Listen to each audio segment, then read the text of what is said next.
On considère EF des espaces vectoriels de dimension finie et on considère K un sous-espace vectoriel de E et I un sous-espace vectoriel de F. Et on souhaite alors déterminer à quelles conditions nécessaires et suffisantes peut-on construire une application linéaire de E dans F telle que K soit le noyau de cette application linéaire-là et I son image. Il est clair, en vertu du théorème d'Urant, que cette condition-là est nécessaire. On va montrer maintenant qu'elle est suffisante en montrant que quand on a cela, on peut alors construire une application linéaire petit f de grand E dans grand F, telle que K en soit le noyau et I l'image. Comme classiquement, pour définir l'application linéaire petit f de grand E dans grand F, on va la définir par son action sur une base de E. Et comment ici construire une base de E adaptée au problème?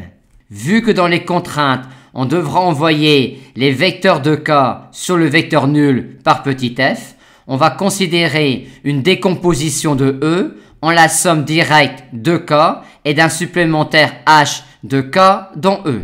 Et on va alors considérer une base de E adaptée à cette décomposition. On peut tout de suite noter que vu que l'on a supposé cela, H aura même dimension que I. Voyons maintenant comment définir petit f par son action sur les vecteurs de cette base-là de E pour que l'on ait K qui soit le noyau de cette application linéaire-là et I son image. Pour les vecteurs de cette base-là de K, il n'y a pas à hésiter, vu ce que l'on souhaite. On va tous par petit f les envoyer sur le vecteur nul. Maintenant, pour l'autre contrainte, on aura ici, donc ici, une famille génératrice de IMF. Aussi, pour avoir cela, on devra avoir ici une famille génératrice de I qui aura autant de vecteurs que la dimension de I. On doit donc mettre ici une base de I. Bien noter que l'on a pu envoyer par petit f cette base-là de H sur une base de I, car I et H avaient même dimension, vu l'hypothèse que l'on a faite.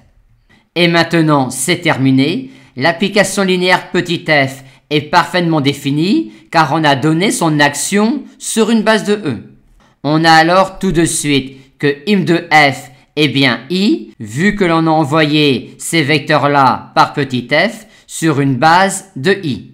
Reste maintenant à valider cela. On a tout de suite que K est inclus dans le noyau de petit f. Et comme on a dim de E égale dim de KRF plus dim de IMF avec dim de IMF égale dim de I égale dim de H, on en déduit que K et son noyau ont même dimension, ce qui rajouté à cette inclusion-là nous permet de conclure que K est exactement le noyau de petit f.